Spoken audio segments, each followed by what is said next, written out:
In Matthew 11:28,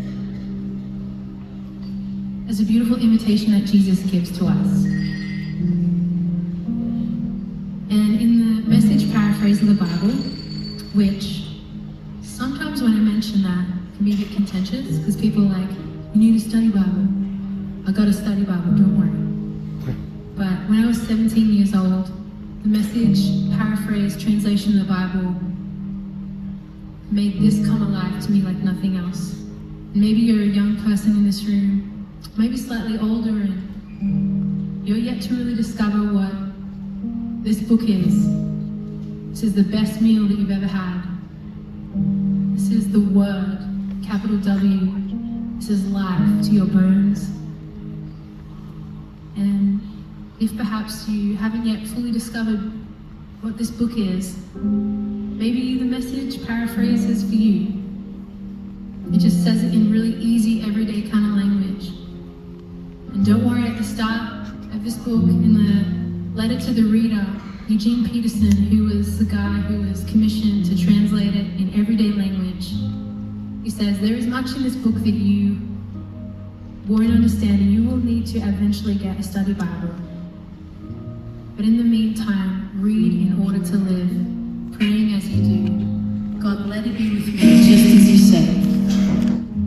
So I pray that the words that we camp around in this moment, that they would be like the best food to you, that it would be just as the Lord would intend for it to be, and that all the other silly things that I say would just fall off like water off a duck's back. And in Matthew 11, Jesus gives us invitation, and he says 3 questions. So I'm going to ask some of you.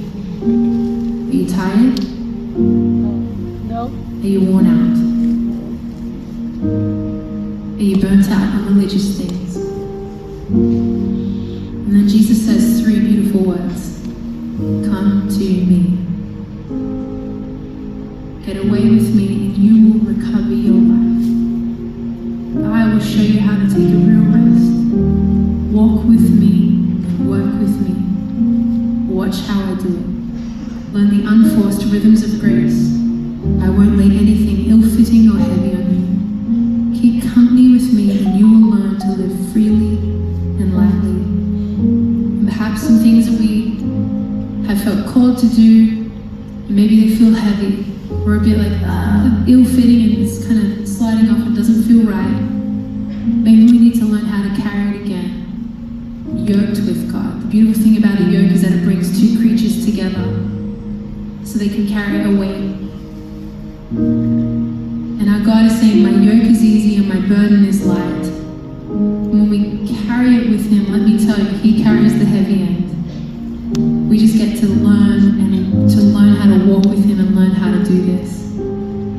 So I pray that these words, which came straight out of there, so technically I probably should have written Eugene Peterson as a co-writer. Sorry, Eugene. I pray that this would be a getaway rest moment with Jesus tonight. Amen.